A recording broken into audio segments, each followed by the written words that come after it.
Hi, I'm Katie Crane, and this is the Pilates Lounge. Hey, it's your friendly Pilates professional, Katie Crane. Welcome to the show. My name's Katie Crane. This is the Pilates Lounge, and in today's episode, I'm continuing the conversation around fascia. Now, today's episode I have titled Wrapped in Fascia because I'm talking about the lateral and the spiral lines. So if you haven't already listened to the last episode, I did talk about the superficial front line and the superficial back line. So in movement, and not only in Pilates, I would like to think that these days we've come far enough in our understanding of the body globally for all movement enthusiasts and all movement workers to be teaching the body in these ways. And what I mean is that the body moves holistically. We really are not isolating the bicep just to work the bicep. Well, we may be focusing on a muscle or a muscle group. We should have a very clear awareness of what's happening through our hand, feet, and head. Ultimately, because that is where these fascial lines start and up. So they're lines through the body, through the entirety of the body that are a part of our movement and also affect all of our systems. So they affect our organs, our nerves, our blood vessels, the way that our bony structure is aligned. They really are a part of our everyday. So we should be teaching in a way that lends to our fascial lines being appropriately toned and appropriately mobile. So in other words, we could call that tensegrity. So there's an appropriate tension, an appropriate integrity, and an appropriate mobility. Alrighty, so the lateral and spiral lines is today. Last week I talked about the front and the back line. Front and the back line, just a quick little recap, is all about flexion, so bending forwards, and extension, bending backwards. So put reformer exercises to that. Hundreds is the front line, swan is the back line. But if we are doing, for example, the exercise hundreds on the reformer or on the mat or on the tower, on any of the machines, obviously because it's a flex position, then you are accessing or really focusing on that front line, that front fascial line. But the back line is also working in as an antagonist. So there's an agonist, the main muscle groups or the main fascial line, and then the antagonist, the opposing one. But you can actually access that back line even more by either putting your feet up on a ball and pressing down on the ball, or if you're on the reformer and you're doing your hundreds, you could imagine that there's a ball underneath your feet and you're pressing down onto it. So you can create tension without having to be kinesthetically touching something. So remember, there's open chain and closed chain. If you're not familiar with that, open chain movement is, say, if I've got my arms in the air and I'm circling them around, that's open chain movement. The ends of my limbs, so either my hands, feet, or head, are not touching anything solid. Open chain. I'm just going around in the air. Closed chain would be feet on the foot bar doing my footwork. I'm on a hard surface pressing out. That's closed chain. In Pilates, we also talk about what's called pseudo open chain. So I would think of my hands or feet in straps. I'm on a surface, but it's an unstable surface. It is a surface that's loaded, so it is giving me feedback, but it really is challenging how much control I've got in the body. So what did I say? It's a pseudo open chain. So you can get multiple chains of those fascial lines working. And in fact, this is how I believe and how I see the body is moving really well when we are accessing multiple chains. Now, sometimes that's going to be happening naturally, but quite often when we're seeing compensatory patterns, then one part of the chain or one particular chain may be working too much or have too much tension on it. Remember in the last episode, and I said these fascial chains or these fascial lines, they work with tension. So imagine pulling apart, or compression, imagine pushing together. And sometimes there may be too much pushing together or too much pulling apart, and we want to get the opposing chain activating or working better to bring us into a better position. And in turn, when our joints are in a better position, then the entire body is working better, more efficiently. We're going to have more endurance. We're going to have less pain and be less liable to hurt ourselves. So let's move towards these lateral lines first. If you haven't listened to the last episode, definitely go back and listen to it. And I do just want to let you know that this isn't like, I don't just come up with this stuff off the top of my head. You know, I'm only about 20 years into my learning of the body. Well, it's actually longer than that, but before really looking at how the body was moving, I was moving, so I started in fitness, just moving the body, swimming, cycling, that sort of stuff.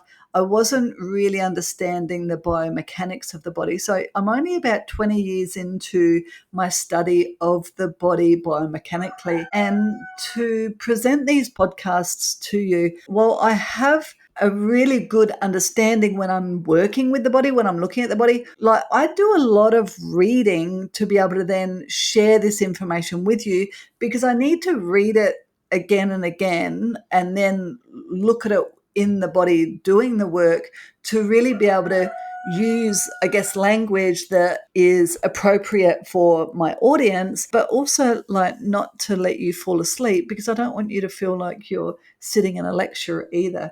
But just letting you know that I do a lot of reading, to be able to present these podcasts to you.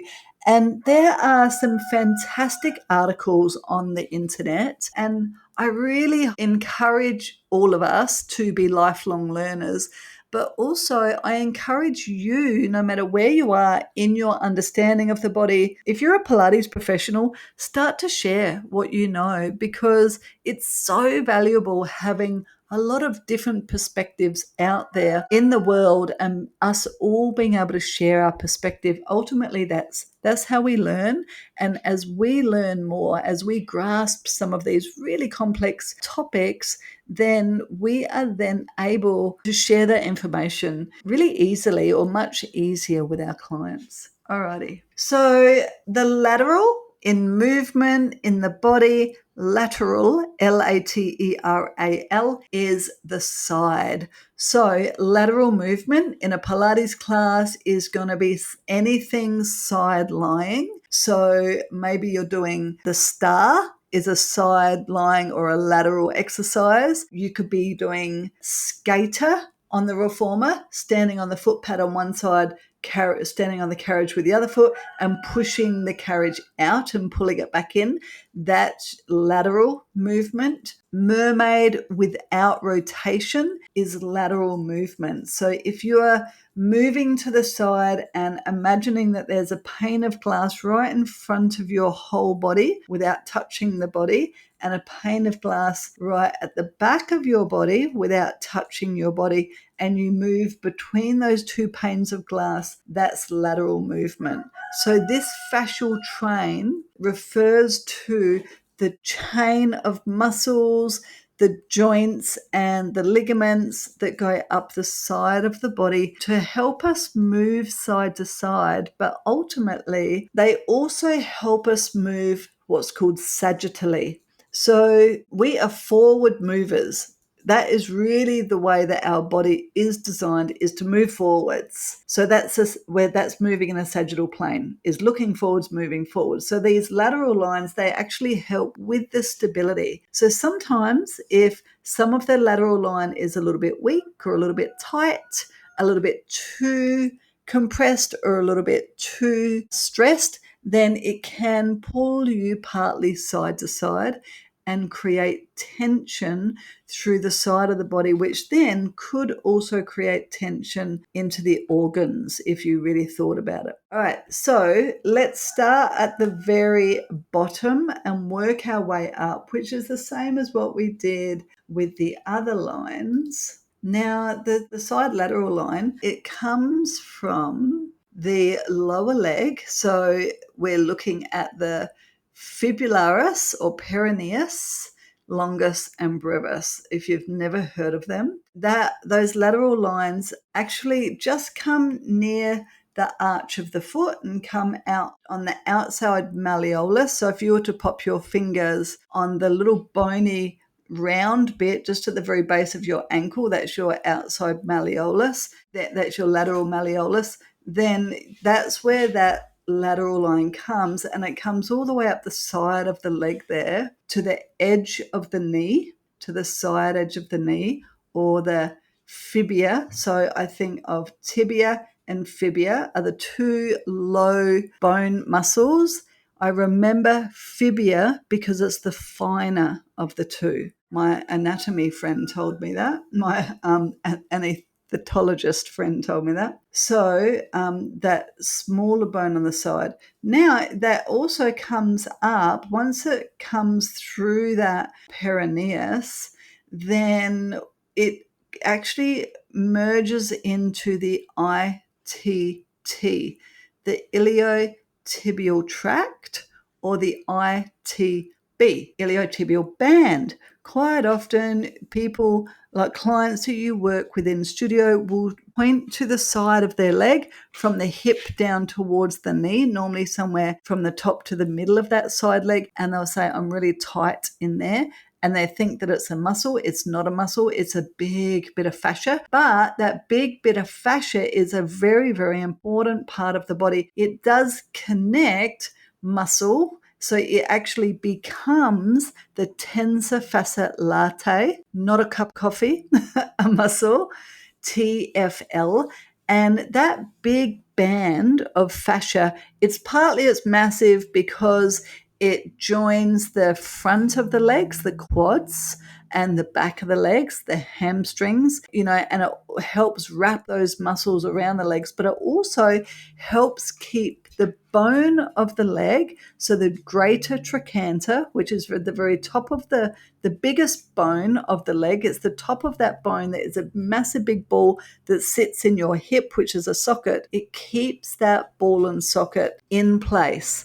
So very, very important part of the leg. It can become super, super tight. Normally, believe it or not, if your glutes are not strong enough. So if ITB is tight, you probably want to work the glutes and the hamstrings. So it comes over, and that fascial line comes up into the TFL, which is the side of those hip muscles. TFL, tensor fasciae latae, also acts with glute medius and a part of glute max. Glute maximus, max as in the maximus, the biggest one, the biggest of the glute muscles. Glute max works to lift the leg backwards, so extend the hip, pull the leg backwards, but also it works with glute med to stabilize the pelvis. So the lateral line is very much about stability. From that hip area, the lateral line goes up and includes our obliques. So our obliques are the tummy muscles that help with rotation. So if you're playing tennis, then obliques are going to be helping with rotation, but they also help with stability. And we have internal and external obliques. So those guys work in opposition together, but also they work together to help with lateral movement, stability, and some rotation. Now, ultimately, this whole lateral line from the hips, it goes up to this, up the side of the ribs, all the way to the ear, and it keeps crosses over, keeps crossing over, and then the other one crosses over as well. So essentially, it almost looks like a fence up and down the side of the body. So from the iliac crest, so from the top of the pelvis, that lateral line connects into the obliques and then into the intercostals, which are the muscles of the ribs. Our intercostals, when we inhale, the intercostals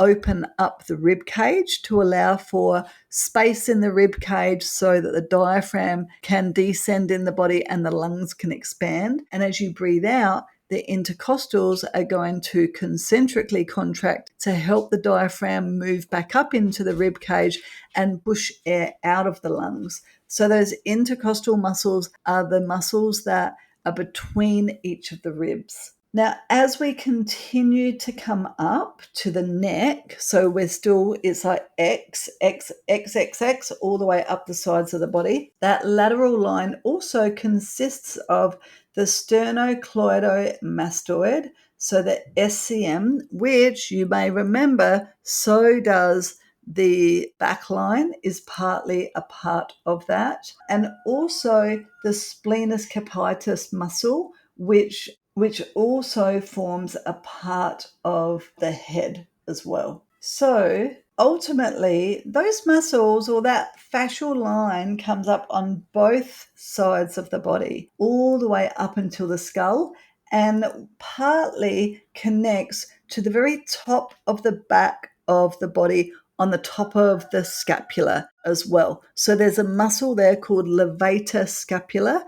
Levator, I think of elevator, and that muscle acts to lift the shoulder blade up. So sometimes if you are working with somebody who has very tight neck and shoulders, so it looks like their shoulder blades are hunching up around their neck, potentially if you work on elongating or opening up that lateral line, then it can actually help alleviate the neck muscles. So again, as with all of the body, if we see tension through any of that lateral line, then we want to help alleviate the tension either by softening that line or by, in inverted commas, stretching out that line. So when we're looking through that whole line, tightness in that lateral line could affect things like ankle mobility because it pulls on the outside of the ankle.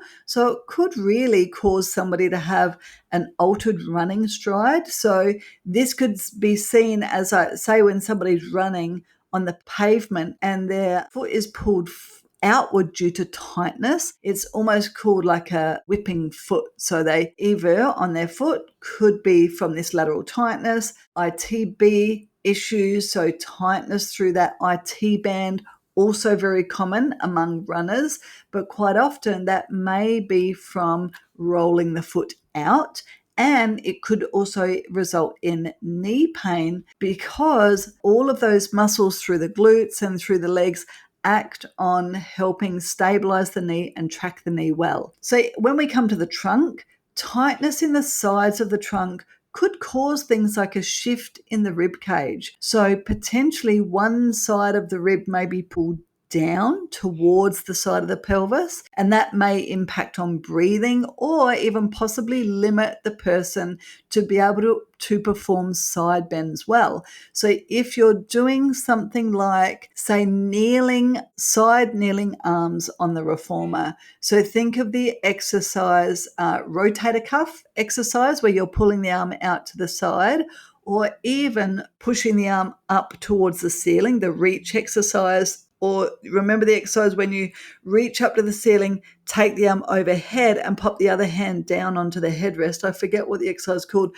but you're in like a side bend and then you're pushing that up to the ceiling. that's working that side lateral line. So you want to make sure that the person isn't just puckering on the inside, that it almost looks like and it feels like to them that there's a lift up and over on the inside. You don't just want to be collapsing on the inside while you're opening up the outside. You want to try and feel, I imagine if I'm going to a side bend, that my hips are like a hose and I'm holding the hose in my hand and the water is coming up to the ceiling out of the hose, and the water would naturally go up and over.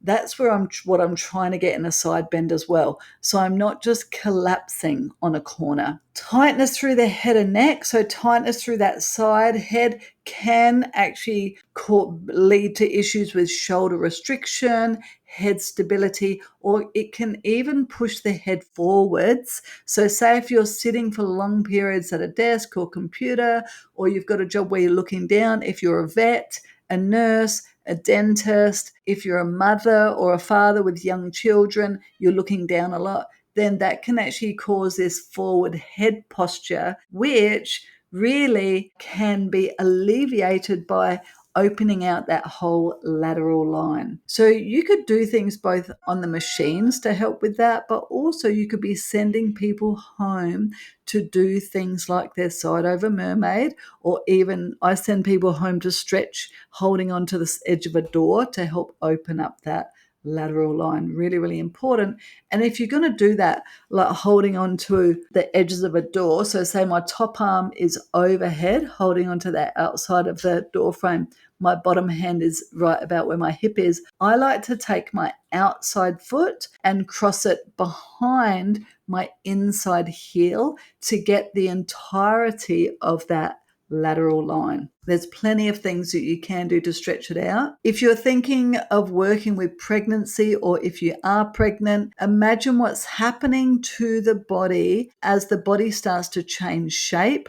That lateral line really can start to become a little bit of an issue. So it can, because it connects through the pelvis and then through the rib cage and the shoulder blades, that lateral line can either pull the pelvis into an anterior tilt. So if you imagine, remember I said that lateral line, it looks like X's up the side of the body. So from the side of the hip, pretty much the greater trochanter is the first big letter X, and that's right on the side of the hip. And then above the hip is another X. In the middle of the rib cage is another X, and then all the way up to the neck. So there's like this equal and opposite tension that gets pulled through that letter X. So when somebody's pregnant and their body is growing rapidly into a different shape, and you'll see as the belly expands, then the back of the body or the spine starts to go into more of a lordosis or a bigger curve. That in turn ends up pulling on those letter X's of that lateral line. So it actually pulls the ASIS, the anterior superior iliac spine, forwards. So the bones at the front of the hip roll forwards, the pubic bone gets pulled backwards, and in turn that can pull through the neck and shoulders as well. Some people will end up pigeon chested. So I imagine, like, if you've seen an army man then or army woman, then their chest is lifted like a pigeon. That's also that lateral line getting pulled too taut. So you can do things to help soften the rib cage, alleviate the tension by drawing the body into the flexion extension poses, but also helping them, aka stretch out through the side, is going to alleviate that tension that you're seeing in that standing posture. Super important. So the same would be true if we looked up the line. If the head is getting pulled forwards, sometimes the pelvis is getting pulled the opposite. So sometimes the pubic bone is getting pulled under and the pelvis is getting pulled into what's called a posterior tilt. So the tailbone's tucking under. So another way that you can alleviate that or help to start to create a better posture is by both working that lateral line, so getting stronger in the lateral line, but also potentially releasing tension in that lateral line. So as I said in the last episode, all of these fascial lines, they do not work on their own. There's just an understanding of how they work together. So when I'm looking at things in the body, when I'm looking at, say, that anterior tilt or the posterior tilt or the pigeon chest, I'm not actually working on that. That's not what I'm trying to fix. I'm trying to figure out, what is that a symptom of? So quite often, postural issues are a symptom of something else that is not functioning well. All right, let's move on to the spiral line. I think of the spiral line almost like wrapping up the gift. So your body is the gift, and the spiral line is the beautiful wrapping paper. Now, of course, the spiral line, again, it works with all of the other lines, sometimes in opposition, sometimes as a team. So if we have a think about where the spiral line comes from, we're looking at, now the spiral line, it basically wraps the body up in a double spiral, or we call it a double helix. So a helix is a spiral, and there's two of them working together, and that's going to make sense as we go through them. So really, the double spiral, it helps maintain balance across all of the planes, which is why it's taking me a little while to get to them. So the spiral line connects the foot arches with the pelvic angle. And what I mean by that is, from the foot arches, it comes up on the outside from the front and the side of the leg, up to the outside and the back of the leg, to the front of the pelvis, the ASIS, anterior superior iliac spine, or your headlights, and the PSIS, posterior superior iliac spine, the back of the pelvis, in the middle as well. And it continues to wrap around. Now, this spiral line is designed to help with your pelvic angle, the arches of the foot, efficient knee tracking in walking, which means that an imbalance of the spiral line could end up creating compensations when trying to do things like twists, rotations, and lateral shifts or side movements of the body. So really, depending on the posture and the movement pattern, especially like relative to the weighted and unweighted leg, forces from the legs can travel up the same side or cross to the opposite side of the body through the sacrum. So we think of the sacrum, which is that middle bone in the pelvis. We think of that as the cornerstone.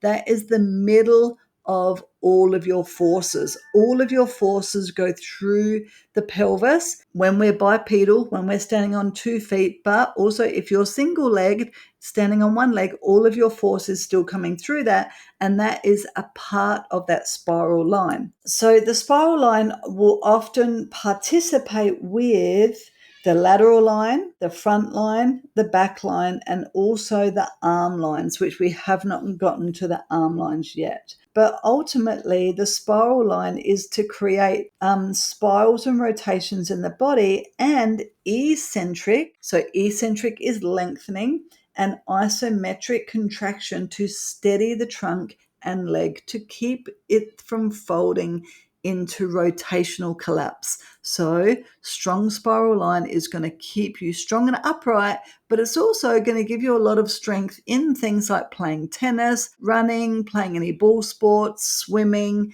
and propelling yourself forwards in day-to-day life. All right. So let's have a look at the spiral line. Actually, we're going to talk about it from the top to the bottom. I just want to change tactics because the spiral line really does contribute to a lot of the torso move. When we're doing things like running and walking, we do require that torso movement to be working well. So it actually begins on the side of the skull and the back and the side of the skull. And it's really at the junction between the occiput and the temporal bone we're looking at. And then it sweeps down, and on its way down, it comes down through the spinous processes at C6 and T5. So C, your cervical, and T, your thoracic. So it really crosses over the tips of those processes and becomes a part of your rhomboids.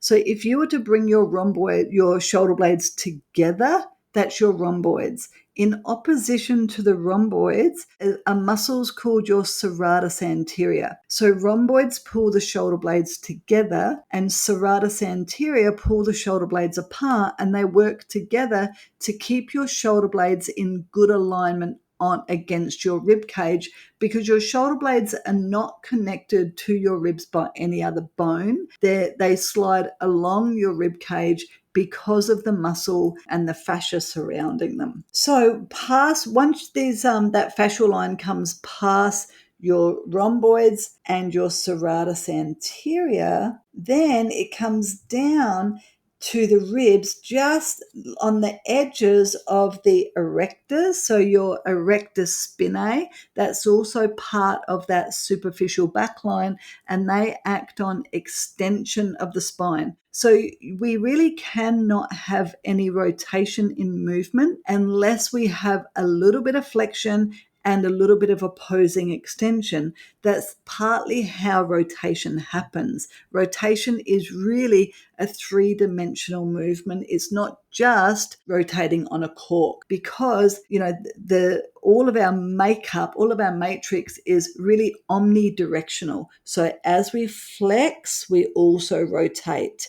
As we unrotate, we extend, which is why this fascial line comes into those erector spinae. Now, from there, as we come down from the serratus anterior and deep into the scapula, it really looks like when the body has been unfolded, or when the layers of the body have been peeled away, apparently it really does look like there's a very strong connection between the serratus anterior and the rhomboids. So those guys really are working all the time together rather than just on the scapula itself. So it's very important to understand that in movement, that you're either going to be working one in concentric contraction and the other one in eccentric contraction. They're going to be working to either stabilize the shoulder blade or, of course, mobilize the shoulder blade.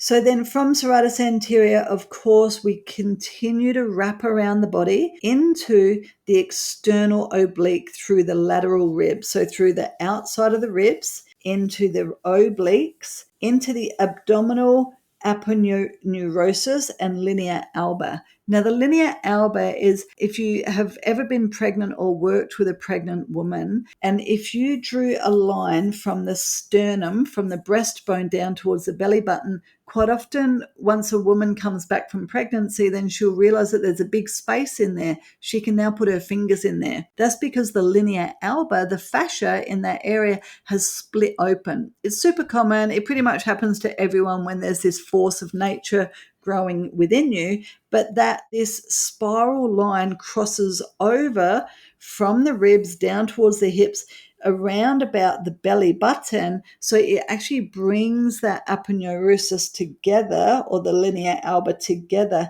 And that's why during pregnancy, the lateral line, we want to stretch it out a lot to allow for the change of shape in the body. But B, post-pregnancy, we are doing a lot of crossover exercises. So we're doing a lot of spiraling exercises to bring that all together. From the external obliques, linea alba, we mesh into the internal obliques. Now, the internal obliques go right into that iliac crest of the ASI, so the front of the pelvis. We've crossed over the front of the body, and then crosses over again to the TFL, the tensor fasciae latae, down the iliotibial band, so down the side of the leg, down, continues on the outside of the leg to tibialis anterior, which is also a part of our front and back superficial lines and the lateral line, and then comes down into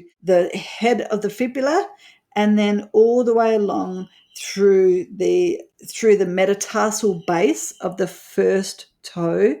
And get this, then it slings underneath and comes up peroneus longus, biceps femoris, and back into the sacrotuberous ligament and through the sacrolumbar fascia and back up through the erector spinae. So it literally does wrap around us from the back of the skull, from the side of the skull, all the way down the body, wraps around at the ribs, down through the front of the body at the belly button, across to the opposite pelvis, goes down the sides of the leg, underneath the foot, back up through the inside of the leg, and back up into the erector spinae or into the spine. We are wrapped up like a Christmas present with a beautiful bow attached, putting us all together. So, things that we're looking at when we have general irregularities or mismanagement of that spiral line, often with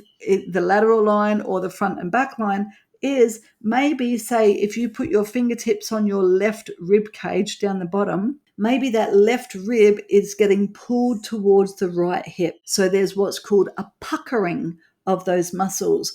What we need to do then, if there's a puckering of those front muscles, then we want to do exercises to access the opposite back muscles. So if my left rib is getting pulled at the front towards my right hip, I want to do exercises that access the rhomboids, so the back of the body, and the opposite and the glute max. Because remember, this is all part of it. Lateral and spiral are working together to stabilize the body in side movement, in forward movement, but also allow for rotation. So think of working the opposite muscles, which is why things like scooter on the reformer are so popular. What you could do when you're doing scooter on the reformer is you could add a stick onto the ground on the outside to really connect with the opposite side so that both sides are working well. You must make sure that in the standing leg, you're very much grounded through the whole foot, because all of these lines end up in the feet, in the hands, and in the skull. So the body position is super, super important. You want to make sure that you're grounded through the feet. You could use a stick or a pole and get your hands grounded into the pole, pushing the pole into the floor to get that whole line working, getting a sense of both pushing the carriage back, but also pressing the arms down into the floor is going to help these muscles work in opposition to each other. Always making sure that the head is in correct position. So you want to check in that the head and neck is not jutting forwards in exercise, that entire line right to the skull, because in all of these slings so far, the slings have either ended up just at the base of the ears, at the sides of the skull there, or at the back of the skull. So the position of the head is super important, and it's something that we always see in Pilates. Say if you're doing kneeling arms on the reformer, or even seated box arms, and you can see that, or even C-curve on the reformer, and people's head looks like they're pecking for seed, like they're a chicken pecking for seed. Well, that's that whole, all of those lines are not working well together. So you need to draw the head back, feel that the back of the head stays in line with the spine, regardless of whether or not you're going to a C-curve, whether you're going into a chest rotation, a C-curve with chest rotation, or whether you're going into your scooter. There's no chicken neck. Very, very important. So people who could be too wound up might be feeling a lot of tension. Almost think of if you were like playing a band, I always imagine like you're at band camp and there's that like a sachet coming from one shoulder down towards the opposite hip, and then the other sachet come from the other shoulder down to the opposite hip, and you've got your drum sitting in front of you as you walk down the street. You want to make sure that those sachets stay nice and even when you're able to move. So if one tends to pucker more than the other, then it would show that there's too much of a shortening on that side. So either the other side isn't strong enough or the back side is not doing its job. So anything to do with rotation, we could be taking the lateral line of mermaid into a rotation by threading the needle through even. There's so many exercises that we can be doing by now that we've got all of these opposing fascial lines and understanding how they work together. And as always, this is our job. This is the importance of understanding why it is that we are cueing from the hands, feet, and head. That's right, my friends. I am not cueing from the torso because none of those fascial lines are just in the torso. So even if I'm doing hundreds on the reformer, seated C curve on the reformer, climb a tree on the reformer, any of the mermaids, anything, I am not cueing just the torso. I'm cueing my clients where their head placement should be, where their arm and hand placement should be, and what should be happening through their feet. And when I can cue all of that correctly and succinctly, then the rest of the fascial line and all of those muscles connected to those lines are working beautifully. Now, if you do not understand what I'm talking about, that's probably because you did not invest in teacher training that you deserve. It's as simple as that, because this is the basics of Pilates movement, is understanding these fascial lines and how I should be cueing for my clients to be accessing them well. Because all too often I do hear instructors say things like, and just tilt your pubic bone toward your belly button. Well, that's fine. That's one cue. But what is happening for the rest of the body? Because even in, say, a C curve where you're rolling back on the short box doing your abdominal series, even on that C curve, the movement is not just through the torso. The movement is through the torso, but there is connection through the entire body. So you must let your clients know what is happening in the feet, what are they feeling through the legs, the feet, the hands, and the head. So if that's unfamiliar to you, that's okay. It just means that you've got something else to learn. And like I said at the start of the podcast, I've only been learning this for 20 years.